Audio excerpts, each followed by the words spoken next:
परिवर्तन दरकार इउपिपिएल सरकार हाग्रामा महिलारि कोवा कथाबिलाक मोर कानत नपरे हाग्रामा महिलारि बिथांनि बुंनाय बाथ्राफोरा आंनि खोमायाव हाबा नैबे बाथ्राखौ दानि बिटिसिनि सीएम सोलिबाय थानाय प्रमद बर' बिथाङा मानो बुंखो आरो मानो बेबायदि बाथ्रा बुंनायनि गेजेरजों राजखान्थियारि बिथांखौ डाउन खालामनो सानखो नैबे भिडिअनि गेजेरजों आङो फुल भिडिअखौ होनो थांगासिनो दङ। दिनै जोंनि गेजेराव राजखान्थिया मोनसे मेजर जानानै थाफैबाय। जों बर'फोरनि राजखान्थिया जिबायदि थासारिजों थांगासिनो दङ बै थासारिखौ नायोब्ला उननि समाव मा जाहैगोन नैबेबायदिबो सानफ्लाङो। दा जिखियानो जाया राजखान्थिया राजखान्थिखा बेवहाय नायनो हालायि बादि बाथ्राफोर बुंलायलायोब्लाबो मोनोब्ला खाथियाव एकदम होख्लायगोनसो नैबेबायदि साइसआवबो जोङो होननायखौ नुनो मोनो खायफा दैदेनगिरिफोरखौ। नाथाय सिंजों ओरैबायदि मिला मिसा जानानै दङ बिसोरहा समाव जोङो जि पार्टियाव थानानै गुबुन मोनसे पार्टिनि सोरबा दैदेनगिरिखौ दोखो रायगोन नाथाय सम आरो थासारिजों गोरोबनानै जाय रायगिरि बै बिथाङानो जाय पार्टिखौ रायदों बै पार्टियाव थ्रोब हाबहैनायखौ जोङो सम आरो थासारिजों नुबोगासिनो दङ।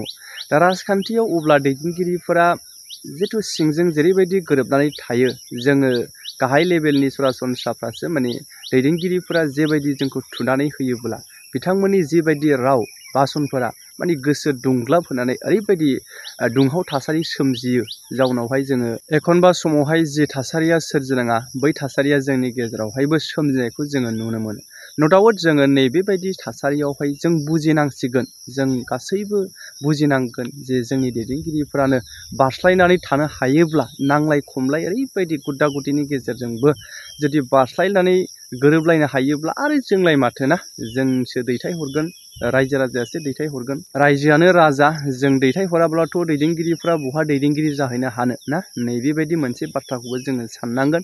बेनिखायनो जों गासैबो जेखि पार्टिखौनो मोजां मोननानै सापर्ट खालामाथों मानो खालाम नाथाय बेवहाय हिंसा हिंसि मुगैलायनाय नोङो उमुक पार्टिनि नों उमुक पार्टिनि होख्लायनांगौ दांखावनांगौ नैबेबायदि बाथ्राफोरखौ माब्लाबाबो लाबोनो नाङा। जेखि पार्टियाव थाया मानो था बयहाबो राइट्स दङ ना इन्डिया सिटिजेन हिसाबै जोङो बयबो भट होनो मोन्थाय दङ पार्टिखौ सापर्ट खालामनो हानाय मोन्थाय दङ। दा बेनि गेजेराव जोङो गुद्दा गुद्दि नारा नाथा जानानै लाब गैया। बेनिखायनो बयबो माने साननांसिगौ नैबे समाव राजखान्थिया जोंनि थाखाय माबायदि थासारि सोरजियो बेखौ जों बयबो मोनदांनांगौ आरो लोगोसे बिराद सान्थि बाहायबो जोङो इलेक्सनखौ बारहोहरनांगौ नैबे समाव। अब्ला नोंथांमोना नैबे भिडिअखौ जोबजासे नायलांदो आरो लोगोसे जि मोन्दांथि बेखौथ' फोरमायहरनो बावथारनाङा।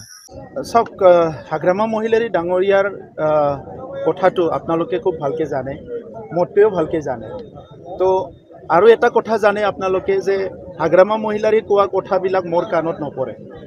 মই শুনো তেখেতক কিন্তু কথাবিলাক মোৰ কাণত ইমান সময় নাথাকে আৰু আজি তেখেতে যিবিলাক কথা কয় এইবিলাকৰ কোনো ৰিয়েলিটি নাই। আমি সংগ্ৰাম কৰি অহা মানুহ এই অঞ্চলৰ ৩৫ লাখ জনসাধাৰণৰ শান্তি সম্প্ৰীতি নিৰাপত্তা আত্মসন্মান লৈ জীয়াই থাকিব পৰা বিভিন্ন স্বাধীনতাৰ পৰা সমাধান নোহোৱা সমস্যাবিলাক সমাধান কৰাৰ কাৰণে আমি ৰাজনীতিত আহিছোঁ। এই কাৰণে আমাৰ সেই সময়ৰ শ্লোগানে আছিলে যে পৰিৱৰ্তন দৰকাৰ ইউপিপিএল চৰকাৰ।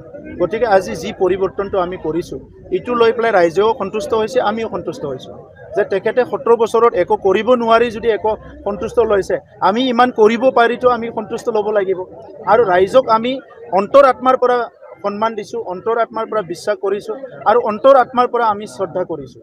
গতিকে আজিৰ এই সময়ত হাগ্ৰামা মহিলাৰীয়ে কি কয় এইটো প্ৰাসংগিক নহয় ৰাইজে কি কয় এইটো প্ৰাসংগিক।